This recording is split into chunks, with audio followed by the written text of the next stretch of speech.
یہ hand practice وغیرہ یا ان چیزوں کی طرف نہ لڑکے کے لیے جانا جائز ہے نہ لڑکیوں کے لیے جانا جائز ہے، یہ بالکل حرام ہے، اسلام میں اس کی بالکل اجازت نہیں ہے۔ سورہ قد افلح المؤمنون میں بھی اللہ نے حکم دیا، اور سورہ معارج میں بھی کہ الا علی ازواجہم، کہ مرد اپنی بیوی کے علاوہ اور عورت اپنے شوہر کے علاوہ کسی تیسرے راستے سے اپنی خواہش پوری نہیں کر سکتے، نہ ہاتھ کے ذریعے نہ کسی اور ذریعے سے۔ تو اور حضرت عثمان ابن مظعون رضی اللہ تعالیٰ عنہ، یہ بھی صحیح حدیث ہے، فرماتے ہیں ہم سفر میں ہوتے تھے، بیویوں سے دور ہوتے تھے، تو ہم پہ عورت کی جدائی بہت شاق گزرتی تھی، اپنی شہوت پہ کنٹرول کرنا بہت مشکل تھا۔ ہم نے نبی سے اجازت مانگی کہ ہم اپنے آپ کو کسی طرح خصی کر دیں، نامرد بنا دیں، تو آپ صلی اللہ علیہ وسلم نے اس سے منع کیا ہمیں۔ اب آپ دیکھیں حضرت عثمان ابن مظعون اتنی شدید کنڈیشن میں کہ اپنے آپ کو نامرد کرنے کے لیے وہ تیار ہو گئے تھے۔ فرمایا، حدیث کے الفاظ ہیں لو اجازنا لاختصینا، اگر نبی ہمیں پرمیشن دے دیتے تو ہم اپنے آپ کو نامرد کر دیتے، یعنی ہمیشہ کے لیے نامرد ہو جاتے۔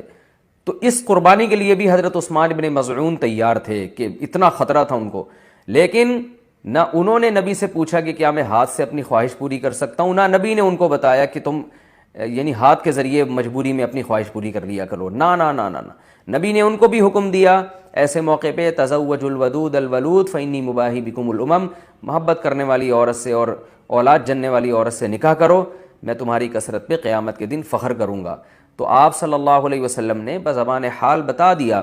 کہ یہ جو اللہ نے تم پر، مرد پر اتنی شہوت مسلط کی ہے، خواہش مسلط کی ہے، اس کی وجہ یہ ہے کہ اللہ نسل چاہتے ہیں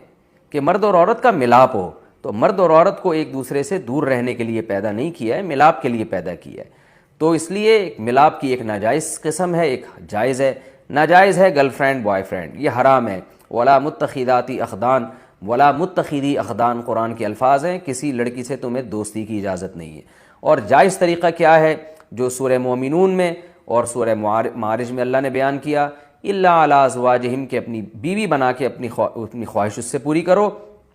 فإنہم غیر ملومین، اور اللہ نے فرمایا یہ لوگ قابل ملامت نہیں ہیں۔ اگر نکاح کے ذریعے آپ خواہش پوری کرو گے تو آپ کو دنیا تو ملامت کرے گی، لیکن اللہ کی نظر میں آپ کو سرٹیفکیٹ مل گیا کہ آپ قابل ملامت نہیں ہیں۔ یہی وجہ ہے کہ علماء نے لکھا ہے کہ جو بیوی کے ذریعے بھی اپنی خواہش پوری کرے نکاح کر کے، اسے ملامت کرنا، اسے تانا دینا، اس پہ کفر کا خطرہ ہے، کیونکہ اللہ نے اس کو سرٹیفکیٹ دے دیا کہ بھئی یہ قابل ملامت نہیں ہے۔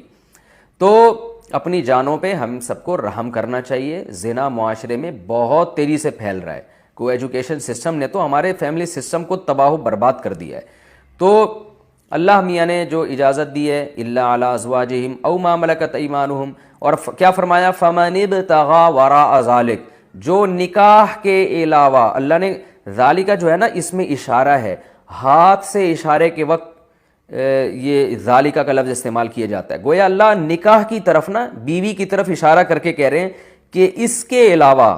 کوئی اور راستہ اگر تم نے اختیار کیا، یہ کیوں گویا ہاتھ سے اشارہ کیوں؟ پتہ چل جائے بس یہی حلال ہے، ہینڈ پریکٹس حلال نہیں ہے تمہارے لیے، اسی طرح کسی اور راستے سے اپنی خواہش پوری کرنا حلال نہیں ہے تمہارے لیے۔ تو اس لیے اللہ نے بتایا صرف یہ بیوی ہے، صرف یہ ہے، اس کے علاوہ کوئی بھی راستہ اختیار کرو گے فَأُولَئِكَ هُمُ الْعَادُونَ، یہ لوگ اللہ کی حدود کو توڑنے والے ہیں۔ تو یاد رکھیں کسی مفتی کے فتوے کی بیس پہ یا کسی اسکالر کے فتوے کی بیس پہ یہ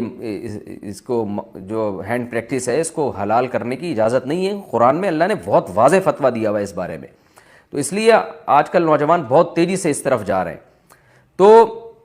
بہت احتیاط کی ضرورت ہے۔ ہرس والا دل بدل دے میرا، غفلت میں ڈوبا دل بدل دے۔